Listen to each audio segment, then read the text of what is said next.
Bismillahirrahmanirrahim.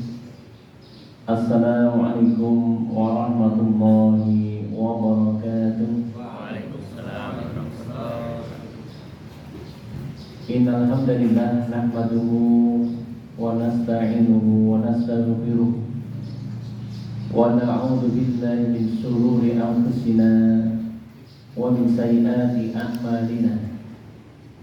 May yahdihillahu fala mudilla lahu wa may yudlil fala hadiya lahu. Wa asyhadu an la ilaha illallah wa asyhadu anna Muhammadan abduhu wa rasuluh. Allahumma shalli ala Muhammad wa ala alihi wa ashabihi wa man tabi'ahum bi ihsanin ila yaumiddin. Allah Ta'ala bi kitabil karim, ya ayyuhalladzina amanu taqullaha haqqa tuqatih wa la tamutunna illa wa antum muslimun. Amma ba'du.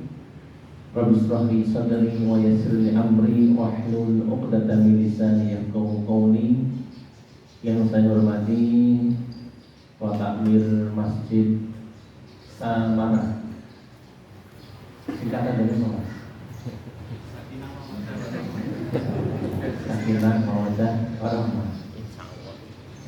Yang saya hormati Bapak Ibu, Mas-mas, adik-adik, dan yang rawuh pada kesempatan pagi siang ini. Tidak lupa selawat dan salam semoga tercurah kepada Nabi kita Nabi Muhammad sallallahu alaihi wasallam, kepada keluarga, kepada putra, kepada sahabat, dan mudah-mudahan kita mendapatkan syafaatnya nanti di hari kiamat. Amin Allahumma amin. Sebelum masuk pada materi tentang hikmah Isra dan Mi'raj, tadi disampaikan bahwasannya kami mendirikan sebuah program Bapak Ibu namanya Kadimas, Kader dari Masyarakat. Awal mula kenapa kita mendirikan program ini, karena banyaknya masjid yang bagus Bapak Ibu, tapi kurang generasi, tapi kurang yang memakmurkan masjid. Rata-rata Bapak Ibu yang memakmurkan masjid itu usia-usia lanjut, usia 40 ke atas. Yang remajanya jarang kelihatan. Jadi ini sudah fenomena Bapak Ibu. Pendidikan Quran yang di desa-desa itu yang sering adalah Iqra, Iqra. Ketika anak atau santri sudah belajar Iqra jilid 1, 2 sampai 6, kemudian wisuda. Setelah wisuda itu kemudian mereka enggak melanjutkan lagi. Padahal Bapak Ibu, yang namanya bisa membaca Quran itu bukan tujuan, itu wasilah. Walaupun dapat pahala dia, tapi membaca itu wasilah, perangkat jalan untuk paham itu. Ini perlu kita pahamkan Bapak Ibu. Jangan sampai kita itu menjadi orang yang gagal paham dengan Quran. Banyak orang mereka mentok hanya sekedar bisa baca Quran kemudian selesai. Ini bukan inti Quran Bapak Ibu. Quran diturunkan sebagai hudan linnas, petunjuk bagi manusia, hudan lil muttaqin, petunjuk bagi orang-orang yang bertakwa. Agar Quran ini menjadi sesuatu hudan, yaitu petunjuk, itu setelah membaca jangan berhenti, dipahami, memahami Quran, kemudian tatbik, diamalkan. Jadi ada qiraatul Quran, ada fahmul Quran, membaca, kemudian memahami, kemudian tatbikul Quran, mengamalkan Quran. Kalau ini kita tidak memahamkan Bapak Ibu kepada kaum muslimin, nanti saya khawatir banyak anak-anak itu pintar baca Quran tapi tidak tahu isi Quran. Dari mana? Karena apa? Karena tidak ditekankan tentang pentingnya memahami Al-Quran. Jadi ini Bapak Ibu monggo ini bisa sampaikan kepada masyarakat, kepada teman, kepada anak-anak kita. Membaca itu adalah sebagai wasilah, ya, sebagai apa? Wasilah untuk paham, ya. Sebagaimana dulu kita apa? Dulu kita itu belajar membaca agar kita bisa memahami. Berangkat dari itu Bapak Ibu, akhirnya kita membuat satu program, ya, mendidik, yaitu para dai, ya, yang dari itu kita bina, kita didik selama 6 bulan, ya. Di situ belajar tentang ada keilmuan dan ada pelatihan. Jadi program Kanimas itu ada keilmuan, ada pelatihan, ya. Keilmuan nanti meliputi tentang ilmu tentang masalah membaca Quran, ilmu tajwid, fikih, kemudian bahasa Arab, kemudian tauhid, ya.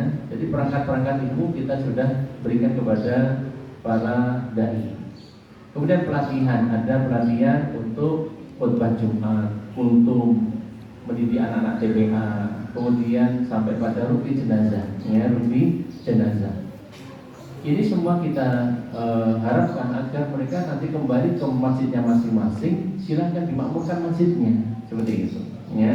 Ini harapan kami Bapak Ibu. Jadi ini setelah ini sudah selesai, nanti habis Ramadan kalau kita akan buka lagi, yaitu angkatan yang ke-7, angkatan yang ke-7. Jadi kita sudah angkatan yang ke-7. Ya, alhamdulillah kita sudah 3 tahunan, ya, sudah 3 tahunan. Itu ya, jadi program kami adalah program Kaderda'i Masyarakat. Kemudian kita baru-baru ini membuat program usia SMP dan SMA Tahfidzul Quran yang namanya Pondok Al-Kahfi yang bertempat di Pinggiran, ya, Pinggiran di Tongkimo, ya, Jodoh dekat Dongkelan, perapatan Dongkelan, dari ke utara, tidak jauh dari Pasti, nanti timur jalan ada Masjid Babul Firdaus, kita sebelahan dengan masjid tersebut, ya. Jadi usia SMP dan SMA, nanti anak itu tetap terdaftar sebagai murid SMA terdekat dan SMP terdekat. Kita kerjasama dengan Muhammadiyah, tapi nanti kurikulumnya, pendidikannya itu di pondok. Jadi banyak menghafal Quran, ya.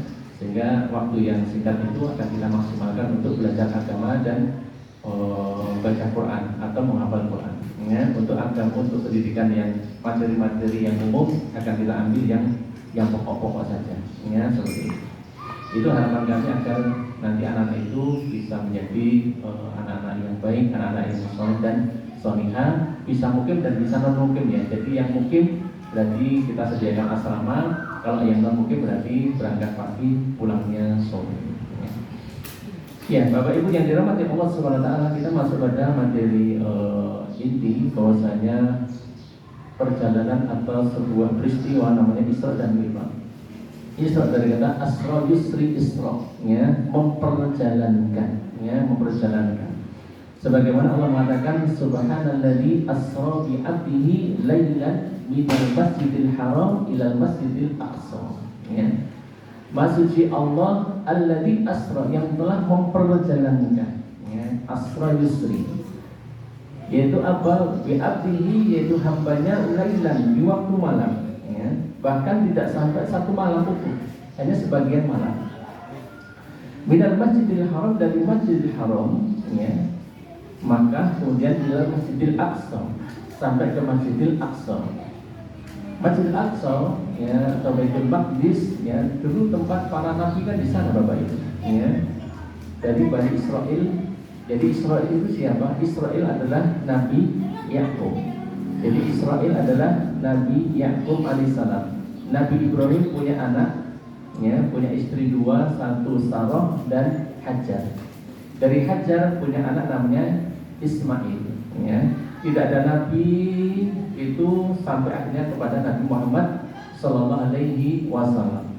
Tapi dari istrinya yaitu Sarah punya anak namanya Ishak, ya.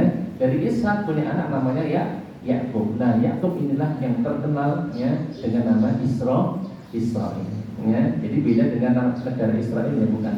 Tapi kita bicara seorang nabi, seorang hamba Allah, Israel, ya. Dari kata Isra dan Il, ada yang mengatakan hamba Allah, Il adalah Allah.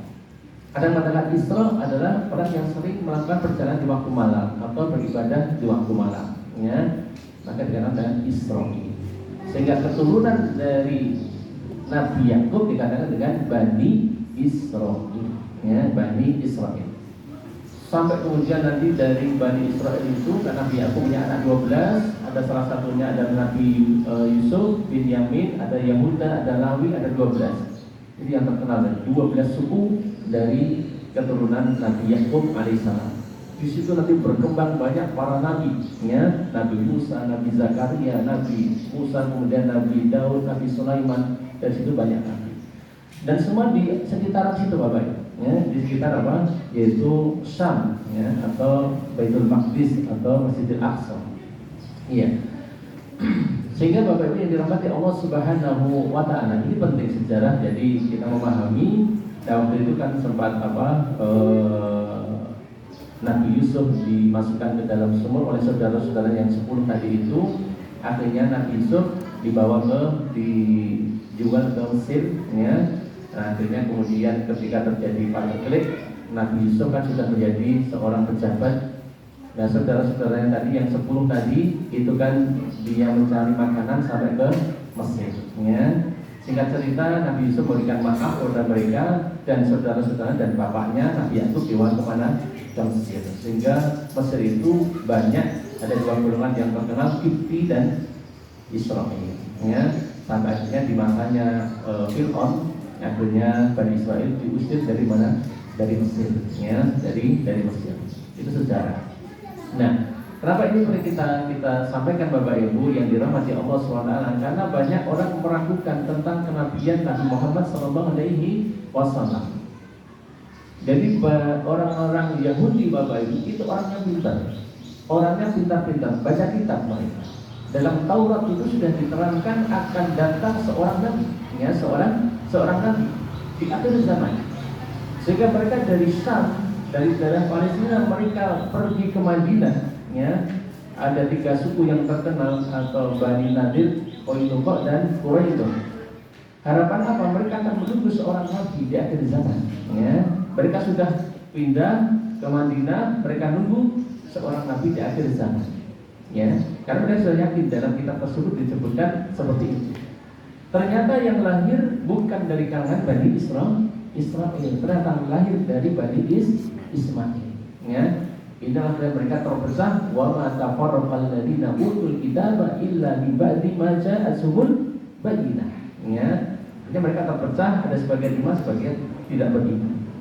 Nah, Bapak Ibu yang dirahmati Allah SWT, akhirnya sebagian orang-orang, ya, Yahudi, mereka tidak mau mengimani Nabi Muhammad SAW, ya, ini. Karena mereka punya anggapan Nabi itu harus dari Bani apa? Israel, ya. Inilah kedengkian sesuatu ya, ta'assub, asobiyah. Mereka menganggap harusnya Nabi dari kalangan Bani Israel, ya, sehingga mereka menolak, ya, menolak. Sehingga Bapak Ibu dirahmati Allah SWT, pada tahun 10 dari kenabian Nabi Muhammad SAW, ya, paman beliau meninggal dunia. Kemudian tidak lama juga istrinya meninggal dunia, Khadijah. Jadi paman beliau adalah Abu Thalib. 2 orang ini salah satu yang sangat menopang dakwah Nabi Muhammad SAW. Abu Thalib adalah seorang paman yang sangat disegani oleh orang-orang Quraisy, oleh orang-orang Arab, karena suku Quraisy suku yang sangat terhormat dan disegani. Itu meninggal dunia, ya. Mereka tidak berani terang-terangan langsung membunuh atau menyakiti Nabi karena masih segan dengan siapa? Abu Thalib, ya. Kemudian Khadijah penopang dakwah Nabi dengan hartanya, ya, dengan hartanya. Nah, ini meninggal dunia, ya. Maka itu adalah tahun dinamakan dengan yaitu Amul Huzni, tahun kesedihan, ya, tahun kesedihan. Akhirnya Allah SWT menghibur, namanya takziah. Takziah itu artinya menghibur Nabi Muhammad SAW. Jadi takziah itu dari kata azza yu'azzi takziyatan, menghibur dan melipur. Sehingga kalau ada teman, saudara, tetangga meninggal dunia, kita kan diajarkan untuk apa? Takziah, ya. Apa bedanya takziah dengan layak? Layak tahu ya, layaknya melayat. Kalau layat itu huruf kita mengatakan yang penting datang, itu namanya apa? Layak, ya. Tapi yang namanya takziah itu adalah menghibur dan melipur, gitu. Mengajarkan untuk sabar, itu namanya takziah. Azza yu'azzi takziatan. Nah, Allah menghibur Nabi Muhammad SAW dengan peristiwa Isra dan Mi'raj ini, ya. Akhirnya Allah SWT memperjalankan hambanya yaitu Nabi Muhammad SAW, yaitu dari Masjidil Haram, ya, ialah Masjidil Aqsa. Di Masjidil Aqsa Nabi diperlihatkan tentang masjid tersebut, berapa jumlah pintunya. Di situ ketemu dengan sebagian para nabi, ya. Jadi ini termasuk apa? Ya, termasuk ya Allah memberikan kekuasaan. Nanti kalau ada orang tanya tentang Masjidil Haram atau Masjidil Aqsa, Nabi sudah tahu, ya. Karena waktu itu banyak yang mendustakan Nabi itu sebagai utusan Allah, ya. Nabi Muhammad sebagai utusan Allah, ya. Ini. Kemudian Allah mengangkat, ya, dengan namanya Mi'raj, ya. Mi'raj ke langit, Sidratul Muntaha, kemudian diperintahkan untuk sholat berapa? 50 kali dalam sehari, ya. Kemudian ketika turun Bapak Ibu, turun itu ketemu dengan para nabi, yang Nabi Ibrahim, yang kemudian Nabi Adam, ya, sampai akhirnya ketemu dengan Nabi Musa. Nabi Musa ini adalah nabi yang agak unik Bapak Ibu, ya. Orangnya apa ya? Ingin tahu gitu loh, ya. Ingin apa? Ingin tahu. yang lainnya kan tidak, ya. Apa yang diperintahkan engkau oleh Allah? Sholat 50 kali dalam sehari. Maka Nabi Musa itu sudah bisa menebak, umat engkau gak akan kuat, ya. Umat itu gak akan kuat. Minta keringanan kepada Allah, ya. Akhirnya balik lagi minta keringanan menjadi 45. Turun lagi ketemu para nabi, yang lainnya diam. Nabi Musa tanya lagi, ya, berapanya Nabi? 45. Minta keringanan, umat enggak akan kuat. Dari mana prediksi Nabi Musa alaihissalam ketika mengatakan umatku enggak akan kuat? Dan memang kita mungkin enggak akan kuat kalau 50 kali sehari. 50 kali sehari. Berarti sehari itu kan ada 24 jam. 24 jam kali 2 saja sudah 40 berapa? 8, iya enggak? Ya. Ini 50 kali, ya. Berarti setiap berapa? Setengah jam itu adzan, ya. Coba kira-kira jenengan yang kerja gimana? Baru perjalanan sudah adzan, sampai ke kantor adzan lagi, ya. Pulang belum sampai adzan lagi. Kita mau tidur sudah adzan, ya. Gak akan kuat kita, ya. Akhirnya tadi itu yang salah satu keberkahan atau barokah orang yang bertanya. Maka orang bertanya itu sebenarnya bisa membuka banyak ilmu, ya. Maka Nabi itu salah satu metode pengajarannya dengan cara apa? Tanya jawab, ya, tanya jawab. Nah, akhirnya ketika ketemu dengan Nabi Musa, mondar-mandir dari kepada Allah SWT, yang 50 menjadi berapa? 5 kali. Berapa kali berarti? 9 atau 8? 9 ya. 9 kali coba. Ya, kita bayangkan ya. Begitu antusias Nabi Muhammad SAW agar umatnya itu tidak berat. Ya, tidak merasa berat dalam beribadah. Kita nggak pernah mungkin kita menghadap Pak Duko RT itu sehari berapa? 9 kali, nggak pernah kita. Tapi Nabi untuk kepentingan umatnya Nabi rela, ya, yang 50 menjadi 5 kali, 9 kali. Tapi Bapak Ibu rahmat Allah SWT kepada umat Nabi Muhammad SAW, ya, yaitu al-khamsah fil fi'li khamsuna fil mizan. Kita mengerjakan 5 kali dalam sehari, ya. Itu dalam timbangan khamsun tetap dicatat berapa? 50 kali, ya, 50 kali. Ini rahmat Bapak Ibu. Jadi ini anugerah yang perlu kita syukuri. Kita mengerjakan cukup 5 kali, tapi tetap dicatat berapa? 50 kali, ya. Ini orang yang sholat Bapak Ibu. Maka orang sholat itu banyak pahala, ya, pahala. Belum lagi kalau dia jamaah di masjid, ya, maka berapa? 27 derajat, ya, 27 derajat. Bagaimana dengan wanita?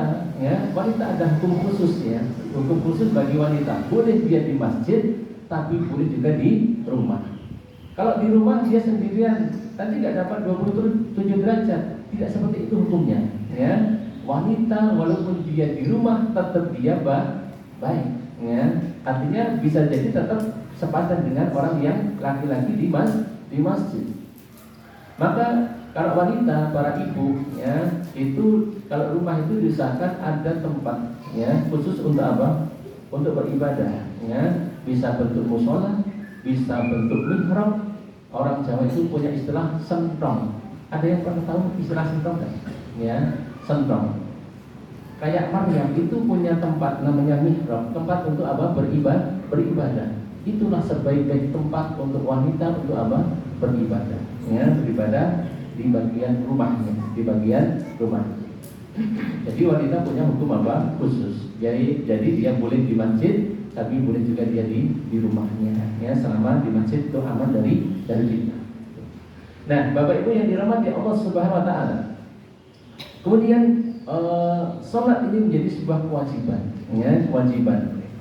Dan orang yang tidak sholat maka terancam masuk ke dalam neraka saqar.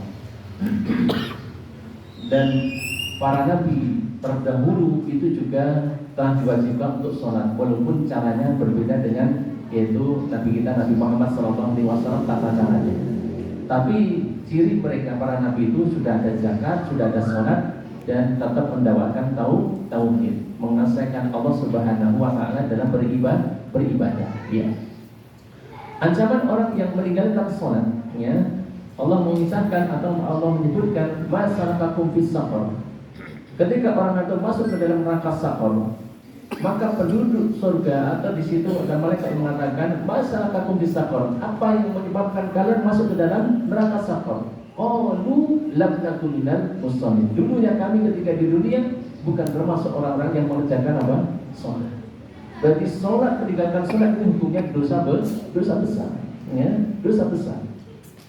Bukti dosa besar adalah adanya ancaman, ya, ancaman masuk ke dalam neraka saqar, ya, neraka saqar. Ya. Dan sholat ini Bapak Ibu yang dirahmati Allah Subhanahu wa taala, yang nanti pertama kali akan dihisab di hari kiamat. Sebagaimana sabda Nabi Muhammad SAW, awwalu ma yuhassabu bil abdu yaumal qiyamah as-shalah. Pertama kali yang akan dihisab nanti di hari kiamat pada seorang hamba adalah sholatnya. Fa in saluhat saluha sa'iru amali. Apabila sholatnya baik, maka semua amal akan dianggap baik. Wa in fasada sa'iru amali. Apabila sholatnya buruk, maka semua amal akan dianggap buruk. Sehingga barometernya adalah sholat Bapak Ibu. Sehingga sholat itu bukan hanya sekedar rutinitas, bukan hanya sekedar yang kita menggugurkan kewajiban, tapi mari kita berusaha memperbaiki kualitas sholat kita. Banyak beberapa keterangan Bapak Ibu, Allah memuji orang-orang yang beriman, qad aflahal mu'minun, sungguh beruntung orang-orang yang beriman. Alladzina hum fi sholatihim khashi'un, orang-orang yang khusyuk dalam sholatnya. Jadi orang-orang yang beriman, yang benar-benar iman adalah orang yang cirinya khusyuk dalam apa? Sholatnya. Sehingga ada orang yang sholat dicela oleh Allah Subhanahu wa taala. Ya, fawailul lil musallin. Sungguh celaka orang-orang yang apa? Mengerjakan sholat. Siapa mereka? Alladzina hum an sholatihim sahun. Orang-orang yang mereka lalai dalam sholatnya. Perhatikan Bapak Ibu, mereka itu tetap sholatnya, tapi dicela oleh Allah. Fawailul lil musallin. Gara-gara apa? Mereka melalaikan sholatnya. Para ulama menyebutkan yang dimaksud dengan melalaikan yang pertama adalah melalaikan waktu-waktu sholatnya. Sering menunda-nunda waktu sholat. Orang Jawa punya istilah gerendeng-gerendeng waktu sholat, ya. Misalkan duhur itu sudah jam 12 kurang sedikit, ya. Terus asar jam 3 lebih seperempat. Itu sholat duhurnya jam 3 kurang seperempat misalkan, ya. Jadi dia mepet-mepet dengan apa? Waktu sholat berikutnya. Dia nanti sholat asarnya jam 5 seperempat misalnya, ya. Ini adalah termasuk orang yang menunda-nunda waktu sholat. Kalau tidak ada alasan dan udzur, maka termasuk fawailul lil musallin, orang-orang yang suka menunda-nunda waktu sholatnya, ya, sholatnya. Kemudian yang kedua, orang yang melalaikan ya sholatnya sahun tadi adalah siapa mereka? Orang-orang yang tidak memperhatikan tentang rukun-rukun sholat. Salah satu adalah tumakninah. Tumakninah rukun Bapak Ibu. Maka bedakan ya antara wajib dan rukun. Bedakan antara wajib dan rukun. Kan ada sunnah, ada wajib, ada rukun. Rukun ini harus ada Bapak Ibu. Kalau wajibnya sholat, ketika kita lupa,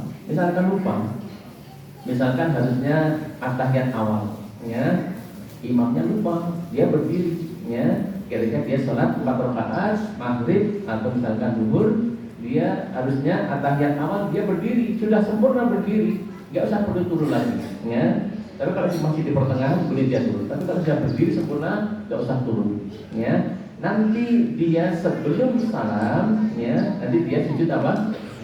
Sujud sahwi, ya. Jadi suatu yang tertinggal atau lupa, ya, ketika dia meninggalkan kewajiban atau wajibnya sholat bisa diganti dengan sujud sahwi. Tapi kalau yang lupa atau tidak dilakukan rukunnya, ya, itu nggak sah, harus diulang, ya. Ini bedanya rukun dengan apa? Wajib. Dan di antara rukun yang sering ditinggalkan kaum muslimin adalah tumak nina, ya, tumak nina. Sholatnya cepat, ya, sholat cepat sekali. Ini Ramadan biasanya ada sholat yang apa? Agak cepat sekali, ya. Jadi sholat itu bukan siapa yang cepat, tapi bagaimana sholat itu menghadirkan hati kita. Ju'ilat qurratu aini fis sholat. Nabi mengatakan bahwa dijadikan sholat itu sebagai pelijuk hatiku. Jadi Nabi itu kalau pas sholat senang Bapak Ibu, menikmati sholatnya. Sampai ketika ada sahabat pernah mengikuti sholatnya Nabi di rumah ya Bapak Ibu. Artinya ketika sholat bukan sholat wajib, ketika sholat sunnah, sholat malam. Itu ketika membuka rakaat pertama itu baca Al-Baqarah Bapak Ibu, ya, Al-Baqarah. Sahabat tadi batin, ya, nanti paling 100 ayat akan turun, akan rukuk, ya. Ternyata tidak, terus. Setelah Al-Baqarah dilanjutkan Ali Imran. Setelah Ali Imran, An-Nisa. Coba Bapak Ibu, kalau panjenengan ada imam seperti itu kira-kira kuat atau tidak? Tidak kuat Bapak Ibu. Kita nggak akan kuat, ya. Sehingga Nabi itu disebutkan hatta kalimat qadamam, sampai kedua kakinya pun bengkak. Tapi Nabi senang Bapak Ibu. Jadi Nabi itu senang kalau apa? Sholat, ya. Bapak Ibu dirahmati Allah SWT. Kenapa kok bisa lama seperti itu? Karena bisa menikmati, ya, menikmati. Walaupun kakinya harus bengkak, tapi beliau menikmati, ya, seperti itu. Jadi kalau ini sholat di rumah, monggo silakan, ya, mau panjang boleh, ya, mau pendek ya tidak apa-apa. Tapi kalau sholat di masjid menyesuaikan dengan keadaan apa? Jamaah, ya. Oh, jamaahnya ada orang yang sepuh-sepuh sudah tua-tua, dia jangan panjang-panjang, ya. Ada ibu-ibu bawa anak kecil nangis, ya jangan diperlama, ya diperingkas saja seperti itu. Jadi kalau di masjid itu fleksibel menyesuaikan dengan keadaan apa? Jamaah, ya. Bahkan waktu itu ada kisah Mu'adh bin Jabal. Mu'adh, seorang sahabat Bapak Ibu. Dia sholat jadi imam. Ada makmum. Makmum ini adalah seorang yang dia suka ngairi kebun kurma kalau nggak salah. Orangnya sibuk, ya. Dia diimami oleh Mu'adh, dan Mu'adh ini ternyata panjang sekali sholatnya. Makmumnya nggak sabar, akhirnya apa? Mufaraqah, misah, ya, petal, sholat dewi, ya, sholat sendirian. Waktu itu ketika ketemu Mu'adh sempat dia marah dengan orang tadi itu. Kenapa kok sholat nggak sabar, akhirnya kok malah misah. Kemudian peristiwa itu sampai kepada Nabi Muhammad SAW, ya. Apa kata Nabi Muhammad SAW kepada Mu'adh? Ya Mu'adh, afatani ya Mu'adh, apakah engkau ingin membuat fitnah wahai Mu'adh? Ya. Kenapa engkau tidak membaca surat-surat semisal wasamsi wa duhaha wal laili idza yaghsha? Artinya surat-surat yang, ya, tidak terlalu panjang, ya, seperti itu. Apalagi makmum yang dia sibuk, ya. Jadi kalau sholat di masjid, apalagi jamaahnya sangat banyak dan bermacam-macam, sesuaikan dengan keadaan apa? Jamaah. Jadi, ya. Nah, Bapak ini dirahmati Allah SWT tadi, ya. Jadi orang yang sahun, alladzina hum an salatihim sahun, orang yang melalaikan waktu-waktu sholat, orang yang melalaikan tentang rukun-rukun sholat. Jadi antara rukun juga adalah bacaan Al-Fatihah, ya, bacaan apa? Al-Fatihah. Maka sering kita sampaikan nasihat pada diri saya sendiri dan juga pada jamaah, mari perbaiki bacaan Al-Fatihah kita, ya. Paling tidak terjatuh pada lahnul jali, ya, kesalahan yang sangat besar dan nampak. Apa itu? Merubah huruf, mengurangi huruf, menukar huruf. Apa tadi? menambah huruf, mengurangi huruf, dan menukar huruf. Ya, ini penting banget karena berkaitan dengan rukun. Ya, nanti kalau bacaan Al-Fatihahnya salah, ya, sampai merusak makna, sampai menambah, mengurangi huruf atau bahkan menukar huruf, maka bisa cacat Bapak Ibu. Ya, cacat. Ini, sehingga Bapak Ibu hati-hati. Ya, hati-hati.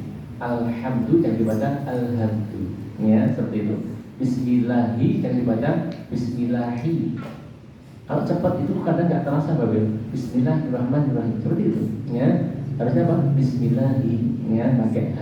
Ya, ini. Kemudian Rabbil alamin, bukan Rabbil alamin. Itu orang Jawa kadang susah.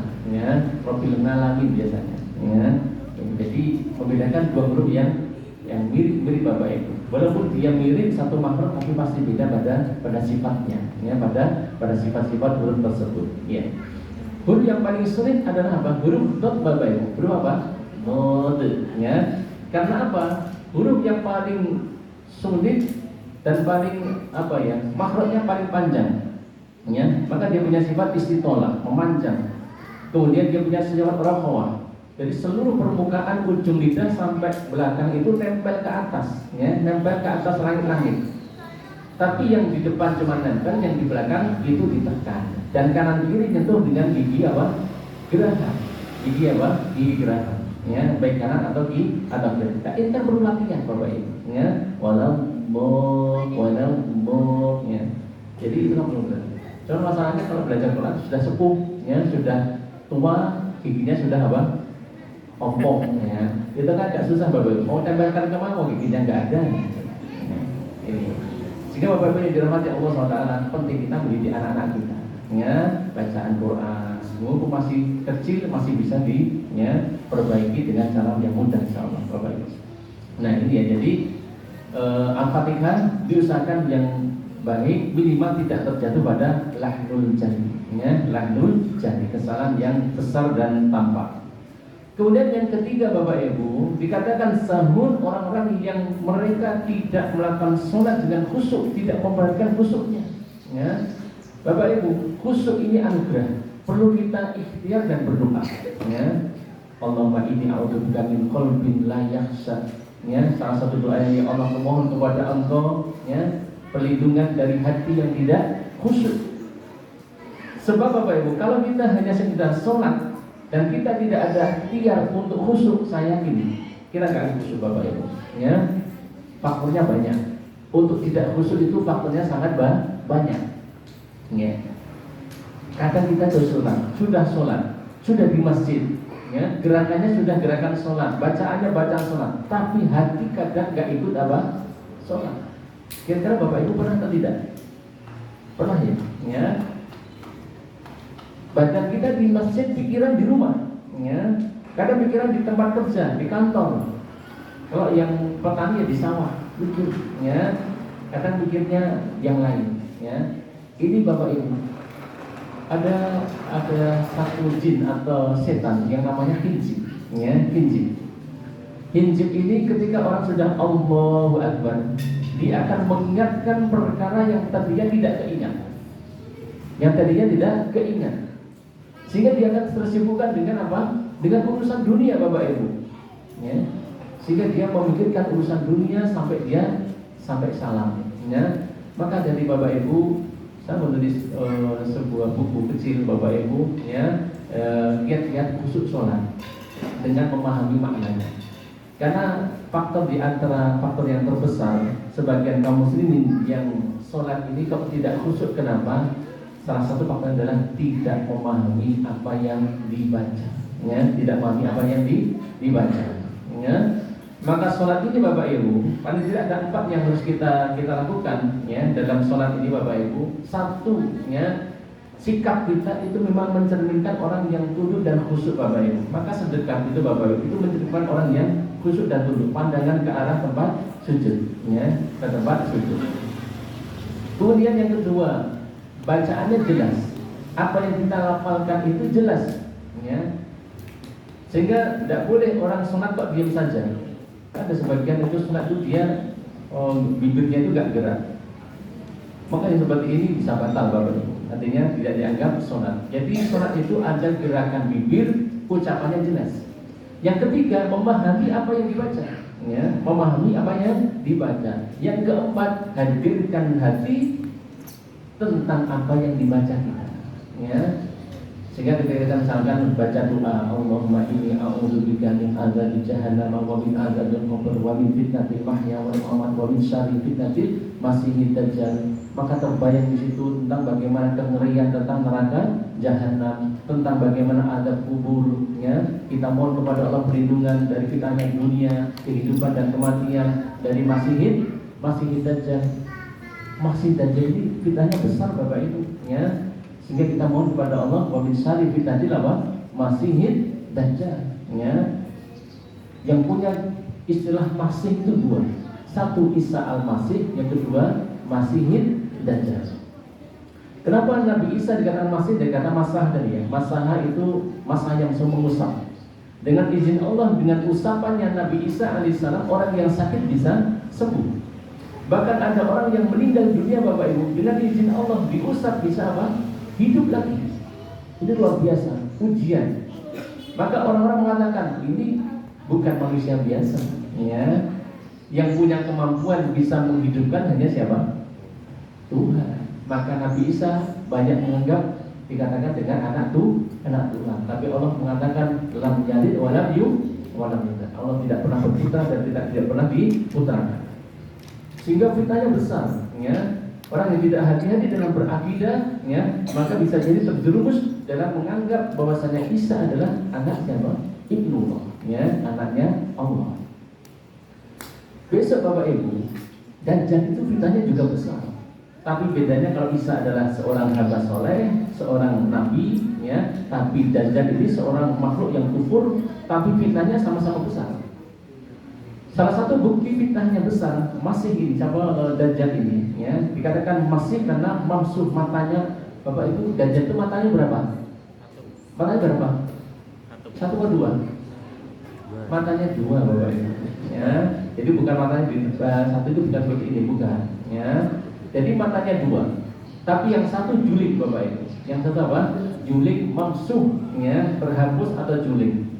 Baina ainaini, di antara dua matanya, ya, maka dikatakan pada hadis itu di antara dua matanya ada tulisan kafaro, ya, kafaro, kufur, ada mengatakan kafir, ya, seperti itu, kufur. Nah, salah satu fitnahnya Bapak Ibu, didatangkan seorang laki-laki Bapak Ibu, dia mengatakan kepada manusia, wahai manusia, bagaimana pendapat kalian kalau orang ini saya bunuh dan saya hidupkan, apakah kalian menganggap saya Tuhan? Akhirnya orang itu dibunuh Bapak Ibu, digergaji jadi dua, dibelah jadi dua, kemudian dihidupkan lagi, ya, dihidupkan lagi. Apakah percaya kalian saya adalah Tuhan? Mereka mengatakan percaya, engkau adalah Tuhan. Masya Allah, luar biasa Bapak, fitnahnya besar, ya. Bisa mematikan, membunuh, bisa menghidupkan, ya. Tapi yang sekali, yang kedua nggak bisa lagi, ya. Fitnah, akhirnya banyak orang terfitnah. Fitnah yang kedua Bapak Ibu, setiap daerah yang dilewati oleh Dajjal ini Bapak Ibu, itu bisa dijadikan emas, coba, ya. Jadi pengikutnya itu nanti akan dibagikan apa? Emas, ya. Siapa orang yang nggak ada pengikutnya, yang nggak banyak dengan ketika dia bagi-bagi apa? Emas. Dan nanti yang terfitnah, mohon maaf ibu-ibu, para wanita, ya, yang nanti yang terfitnah terbesar adalah satu orang Yahudi, dua orang munafik, yang ketiga adalah para wanita. Sekarang wanita misalkan kalau dikasih emas 1 on kira-kira gimana? Senang atau tidak? Senang, ya, 1 on. Itu baru 1 on. Setengah kilo gimana nanti? Ya, itu satu-satu. Banyak berikutnya, terfitnah. Sehingga nanti banyak para wanita, ibu-ibu, istri dan anak perempuan diikat di rumah, ya, yang sampai melihat Dajjal. Kalau sampai melihat Dajjal akan ikut Dajjal, gitu loh. Ya. Karena fitnahnya besar, fitnah dunia. Jangankan Dajjal, jangan Bapak Ibu, maaf, ya. Zaman sekarang, ketika musim-musim pemilu kan, orang bagi 200.000, 300.000, 500.000. Nanti kalian pilih saya, ya, pilih saya dicoblos. Bagaimana? Kira-kira menang atau tidak? Menang Bapak Ibu. Yang satu punya uang, yang satu tidak punya uang. Yang satu bisa bagi-bagi uang, yang satu tidak punya uang. Kira-kira mana yang menang? Yang bagi uang Bapak Ibu, ya. di zaman sekarang itu yang punya uang dia yang menang, ya, dia yang menang. Walaupun dia tidak punya ilmu misalkan, ya, apalagi nanti dajjal, ya, yang dia dengan izin Allah bisa memerintahkan langit itu, ya sama, wahai langit turun hujan Bapak Ibu, luar biasa. Nah, ini luar biasa, fitnahnya besar Bapak Ibu, ya, sehingga hati-hati sehingga kita sangat berdoa, banyak berdoa, yaitu bisa itu tadi masih dajjal dan menghafal yaitu surah apa? 10 ayat pertama dari surah Al-Kahfi, ya, surah Al-Kahfi. Ya, Bapak Ibu yang dirahmati Allah SWT tadi ya, jadi 3 tidak memudaratkan kekhusyuan sholat. Ya, dalam hadis disebutkan la yazallahu azza wa jalla muqbilan ala abdi fi sholatihi ma lam yaltafit fa idza iltafata insarafa anhu. La yazallahu, senantiasa Allah SWT muqbilan ala abdi akan menghadap kepada hamba ketika dia sholat. Ya. Fi sholatihi, dalam sholatnya malam yang tafid, selagi orang itu tidak mengarahkan pikirannya kemana-mana, selama dia tidak menoleh kemana-mana. Fa idza iltafata, ketika hamba yang sholat itu sudah memikirkan urusan dunia, masalah rumah, masalah pekerjaan, maka apa? Insarafa anhu, Allah pun berpaling. Ya, sehingga Bapak Ibu, ya, kita harus hati-hati dalam sholat ini. Mari kita perbaiki sholat kita. Ya. Maka dalam hadis disebutkan tingkatan yang paling tinggi adalah ihsan, Bapak Ibu. Apa? Ihsan. Ada Islam, ada iman, ada ihsan. Apa itu ihsan? Anta budallah ka'annaka taruh. Engkau beribadah kepada Allah ka'annaka taruh, seakan-akan engkau melihat Allah. Jadi tingkatan yang pertama dalam sholat ini adalah musyahadah qalbiyah. Bisa melihat Allah dengan hati, Bapak Ibu. Melihat kebesaran Allah. Ini kalau kita bisa menghadirkan seperti itu, Masya Allah, itu tingkatan yang pertama.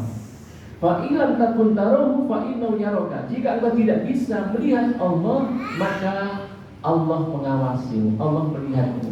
Tingkatan yang kedua adalah muraqabah, merasa diawasi oleh siapa? Allah Subhanahu wa taala. Jadi tingkatan pertama musyahadah qalbiyah, yang kedua adalah muraqabah, ya.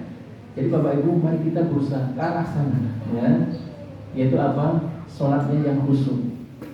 Salatnya yang khusyuk, tidak cepat-cepat, perhatikan tentang tumakninahnya, ya, tumakninahnya. Ya.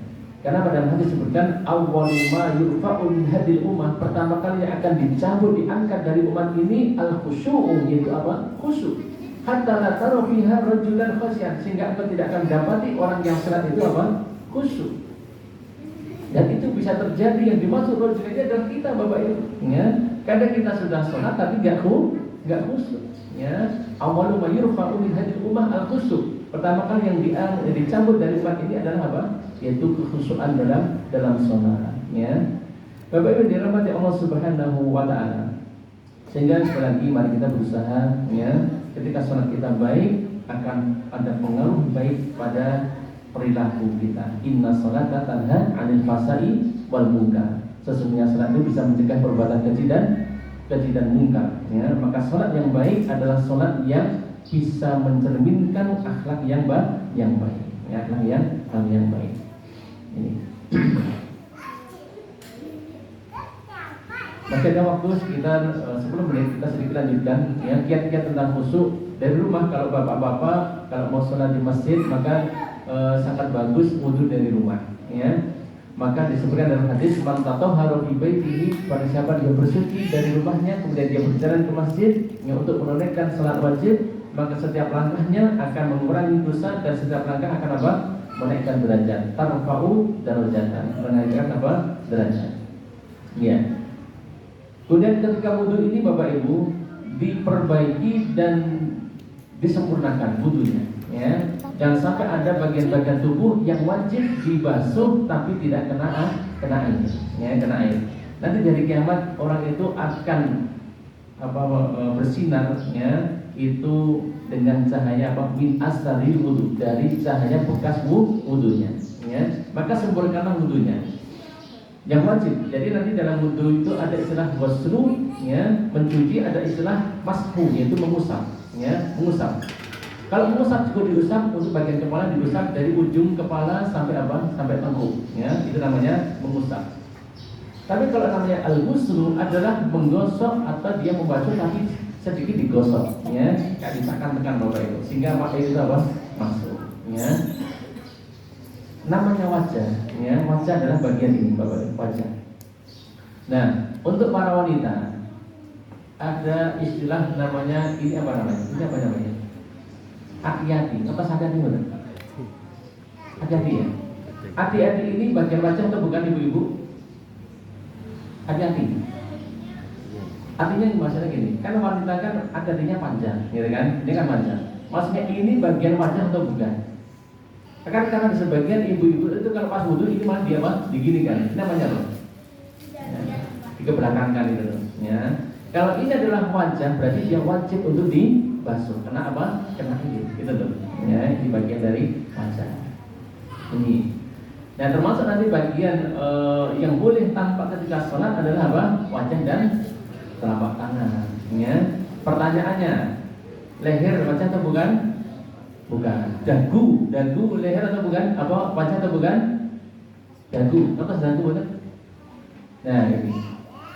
Kalau itu bukan wajah, ya, berarti harus apa? Tertutup, ya. Jadi bagian wajah sini, ya. Ya, karena nanti dalam pembahasan fikih itu disebutkan bahwa barang siapa menampakkan aurat dengan sengaja maka batal sholatnya. Seperti itu, ya. Barang siapa menampakkan aurat dengan sengaja. Jadi kalau tidak sengaja ya nggak apa-apa. Tapi kalau sengaja ditampakkan atau tahu tidak ada aurat tapi masih ditampakkan, maka bisa jadi sholatnya apa? Batal. Ya. Ya, Bapak Ibu dirahmati Allah Subhanahu wa taala. Kemudian melakukan hajat. Ketika hajat itu contohnya misalkan makan. Ketika lapar dan makanan sudah siap saji, maka dahulukan apa? Dahulukan makan. Bukan berarti makan lebih baik daripada sholat, ya, tapi lebih baik ketika sholat, ketika makan ingat sholat daripada pas sholat ingat makan, ya. Ini jadi la sholata fi hadratil ta'am. Tidak ada sholat ketika makan itu sudah dihadirkan. Tapi syaratnya kita lapar dan makanan sudah siap saji, ya, siap saji. Kemudian fasal di sholat muadin. Kalau sholat Bapak Ibu seakan-akan itu adalah sholat perpisahan, sholat yang terakhir. Karena suatu saat Bapak Ibu kita akan mendapati sholat kita adalah sholat yang terakhir, ya. Nah, ketika kita membayangkan ini adalah seolah-olah sholat yang terakhir, maka kita akan khusyuk dalam sholat kita, ya. Ini. Dan ini sudah terjadi pada sebagian saudara-saudara kita yang mereka sudah meninggal dunia, ya. Mereka meninggal dunia, ya, sehingga mereka pas sholat terakhir itulah dia tidak lagi bisa menunaikan apa? Sholat lagi. Tinggalkan dosa dan maksiat. Fa innal khairal tumahdinah. Sesungguhnya kebaikan itu mendatangkan ketenangan. Wa inna syarra ribatun. Dan sesungguhnya keburukan dosa itu adalah mendatangkan keraguan dan kegelisahan. Maka orang yang banyak berbuat maksiat dan dosa biasanya hatinya gelisah, hatinya tidak tenang, ya. Sholatnya nggak tenang, Bapak Ibu. Ya, itu karena apa? Pengaruh apa? Dosa dan maksiat. Bisa jadi karena pengaruh makanan-makanan yang haram, Bapak Ibu. Ya, karena dosa, ya, dosa. Tapi fa'idal khairan sebagai kebaikan itu adalah tumaninatun, ya, kebaikan atau ketenangan dalam sholat. Maka semakin dia meninggalkan sholat, maka insya hatinya semakin tenang, ya. Kemudian tadi doa Bapak Ibu, Allahumma inni a'udzubika min qalbin la yakhsha. Ya Allah, aku mohon perlindungan kepada Engkau ya Allah dari hati yang tidak khusyuk, ya. Ini penting Bapak Ibu, karena apa? Ketika kita dikabulkan doa kita, Allah akan tanamkan khusyuk dalam hati kita, ya. Kemudian Bapak Ibu dirahmati Allah Subhanahu wa taala, ketika keluar dari rumah berdoa bismillahirrahmanirrahim, tawakkaltu 'alallahi la haula wala quwata illa billah, ya. Nah, ketika masuk masjid Bapak Ibu, kita berdoa Allahumma inni as'aluka min fadlik, ya. Mohon maaf, itu doa keluarnya. Jadi ketika masuk Allahumma ftahli abwaaba rahmati. Mohon rahmat, ya, mohon pintu-pintu rahmat Allah, tapi ketika keluar mohon anugerah, ya. Nah, ketika kita sebelum sholat Bapak Ibu, maka tinggalkan urusan dunia, ya, tinggalkan urusan dunia. Kita sedang akan apa? Menghadap kepada Allah Subhanahu wa taala, hadirkan kekhusyukan, ketundukan, kepatuhan. Kita sedang di rumah Allah. Kita sedang di rumah Allah, agungkan Allah Subhanahu wa taala. Ya, setiap bacaan mulai dari bacaan iftitah sampai kemudian salam maka kita renungkan ya.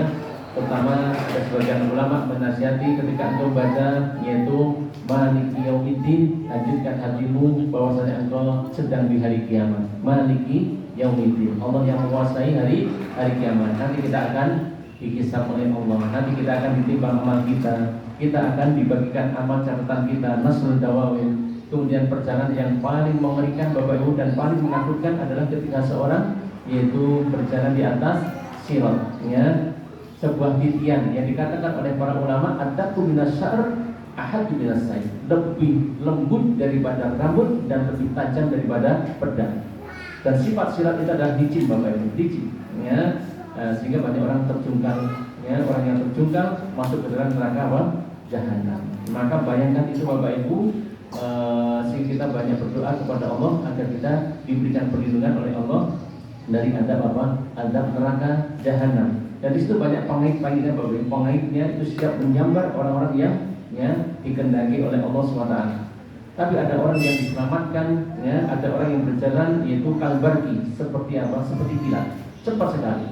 Ada orang yang berjalan seperti karih, seperti angin. Ada orang yang melalui tiang tersebut seperti orang yang berlari, berkuda. Ada yang berjalan, ada yang merangkak ya, ada yang merangkak. Ada orang yang merisat Bapak Ibu, yang merangkak seperti ini. Ada orang yang terjungkal. Maka ada satu faedah, barang siapa ketika di dunia dia bersegera dalam beramal soleh, maka nanti dia akan disegerakan oleh Allah ketika melewati titian ya, ketika melewati titian. Maka dalam Islam diajarkan kita untuk apa? Fastabiqul khairat, berlomba-lombalah kalian dalam kebaikan, wa bidzalika falyatanafasil mutanafisun. Dalam orang-orang itu berlomba-lomba dalam kebaikan. Jadi kalau untuk urusan akhirat Bapak Ibu, maka kita adalah bersegera.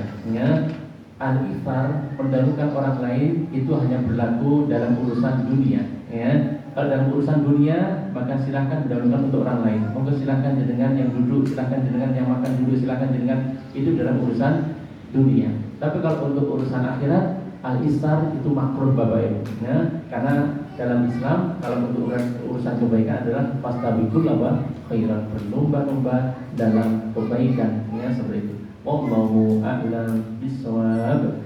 Demikian Bapak Ibu apa yang bisa kita sampaikan dengan salah satu hikmah yaitu tentang perjalanan sebuah kisah ada Isra dan Mi'raj adalah perintah kepada hamba-hambanya yaitu kepada umat Nabi Muhammad SAW untuk apa? Sholat lima waktu. Mari kita kerjakan setelah ini dengan sepenuh hati, dengan menghadirkan kemusuhan, dan jangan lupa anak-anak kita tanamkan sebelum balik mereka sudah kita ajari sholat, sudah kita tanamkan pentingnya sholat, sehingga nanti ketika sudah balik mereka sudah paham dan sudah menyadari bahwa sholat adalah kewajiban.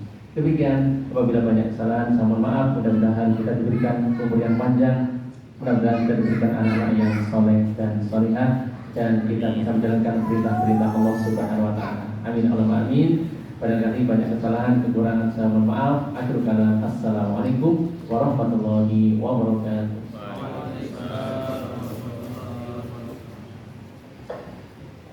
Baik, kita sampaikan jazakumullahu khairan untuk Ustadz Dwi Yunianto atas penyampaian materi yang Masya Allah sangat luar biasa ini.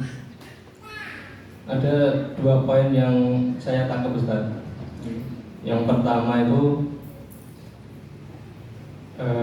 kalau kita sedang mengalami kesedihan itu obatnya ternyata diperjalankan. Jadi kalau istri kita sedang sedih itu berarti diajak jalan-jalan ya Pak. Iya.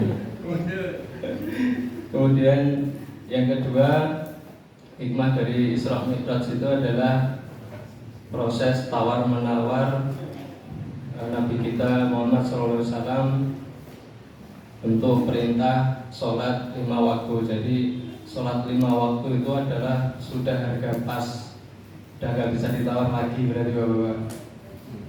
Mari kita laksanakan sholat fardu berjamaah di masjid 5 waktu.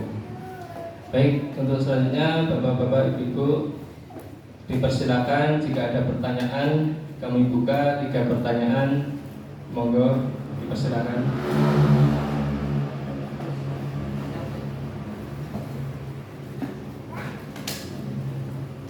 Kalau belum ada, saya tanya dulu Pak Ustaz. Sambil menunggu Bapak menemukan pertanyaan. Kadang-kadang kita itu kalau di tempat baru itu bisa sholat khusyuk gitu Ustaz. Tapi kalau di tempat yang biasa kita sholat itu jadi nggak khusyuk, itu kira-kira apa yang perlu dibenahi dari mindset kita Ustaz? Kadang kalau di tempat yang pas kemah di gunung itu sunyi itu bisa khusyuk, tapi kalau kembali ke masjid jadi nggak khusyuk lagi gitu. Itu yang perlu dibenahi apa itu Ustaz? Terima kasih. Iya, nggak ke gunung terus bukan ya? Iya. Jadi tadi ya, kembali kepada inti salat itu kita sedang menghadap siapa? Allah Subhanahu wa taala. Ya, walaupun lingkungan itu berpengaruh ya. Lingkungan itu berpengaruh, artinya kalau bising, kemudian banyak gambar, banyak itu bisa melalaikan, yang bisa melalaikan. Sehingga orang yang sholat itu dimakruhkan itu pakai baju-baju yang apa? Bergambar, kemudian ada tulisan-tulisan itu kan makruh. Karena apa? Bisa mengganggu orang yang sholat belakangnya, ya kan? Ini bapak-bapak nggak sadar ya, pakai sarung itu tulisannya apa? Wadimor, gajah duduk, ya, apalagi aklas, gitu kan? Dan di belakang itu karena dibaca sama yang belakangnya, gitu kan? Karena nggak terasa. Ya. Nah, jadi sebenarnya mindsetnya bukan itu, bukan ya memang itu bisa mendukung. Ya, tapi karena ketika sholat itu adalah ketika kita sudah dekat kepada Allah, kita sedang ya namanya kiwan itu ada percakapan, ya. Ketika kita mengatakan alhamdulillahirabbil alamin, ya. Hamidani abdi, hambaku telah memujiku, ya. Jadi sebenarnya dimanapun tempat, ya, itu bisa khusyuk.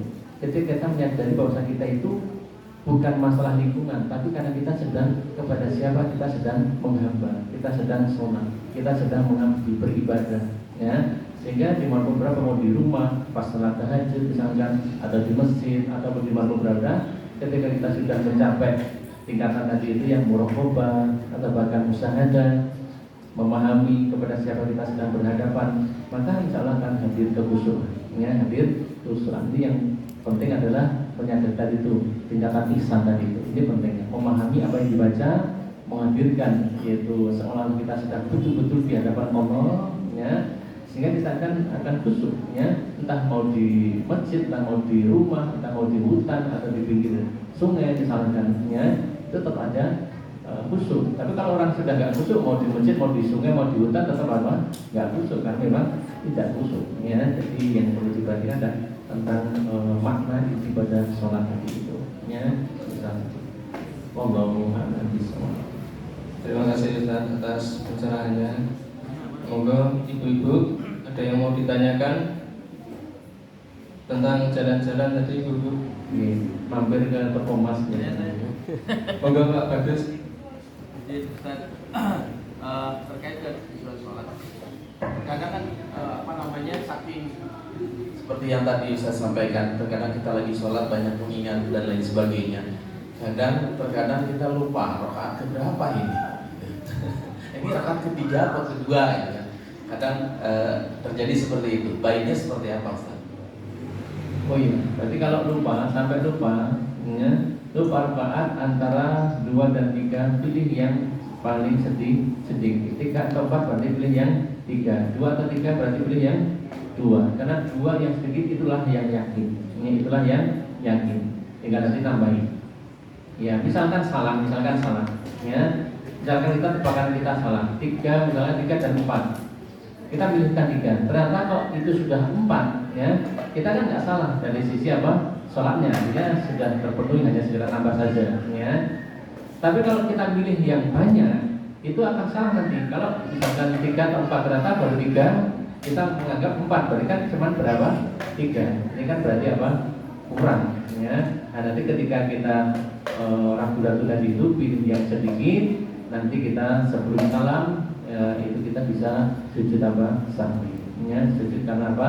Ragu-ragu tadi itu, ragu-ragu dan tidak bisa merojekkan, menguatkan saya sudah berapa atau ini seperti itu. Nah, nanti bisa dengan sujud apa? Sujud sahwi. Ya, maka Bapak Ibu memang perkara dunia itu kadang sering membuat kita lupa. Ya, terutama para ibu-ibu itu kadang sering lupa apa? Rokaatnya. Kadang itu sering lupa. Maka tadi beda dengan wudhu ya, beda dengan wudhu. Kalau wudhu kok dia ragu-ragu, sudah kan ada satu basuhan, dua basuhan, tiga kan sunnah. Sedangkan ragu-ragu dua atau tiga, maka pilih yang banyak. Ya. Kalau untuk wudhu pilih yang apa? Banyak. Tapi kalau untuk sholat pilih yang sedikit. Ya. Sebab apa? Kalau wudhu itu kalau berlebihan hukumnya apa? Makruh. Hukumnya apa? Makruh. Berlebihan dalam apa? Menggunakan air. Ya, air. Kalaupun dia hanya sekitar satu basuhan atau satu basuhan sudah cukup, ya sudah dikatakan cukup sah seperti itu. Tiga itu kan sunnah, ya itu bedanya antara ragu-ragu dalam sholat dan ragu-ragu dalam wallahu a'lam bishawab. Jadi ada kita gini ya, al yaqilu la yuzalu bisa atau la yazulu bisa. Suatu yang yakin tidak bisa dirubah dengan keraguan. Ini penting ya, kaidah ini penting. Sehingga untuk menafikan keraguan-raguan ketika nanti kita pas sholat kadang dibisiki keraguan, sudah batal belum, maka pakai kaidah ini, al yakinu, satu yang yakin tidak bisa digeser dengan satu yang ragu-ragu. Ya. Berarti kalau cuma ragu-ragu kita batalkan atau tidak? Tidak usah. Ya.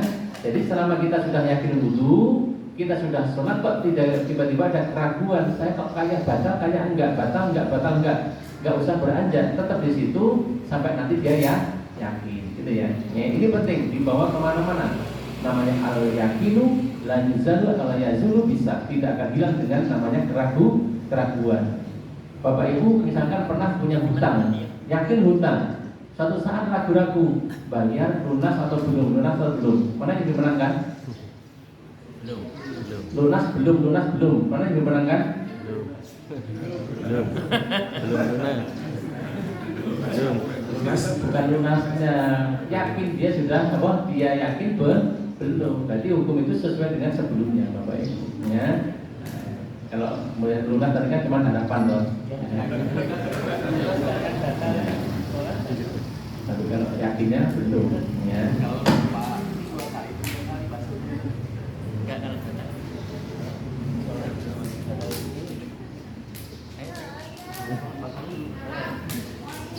Wudhu lagi. Bukan kalau misalkan kita sholat yang tadi yang Ustaz bilang sholat kemudian ragu-ragu batal atau enggak gitu. Misalkan kita kentut enggak, itu menurut Ustaz gimana?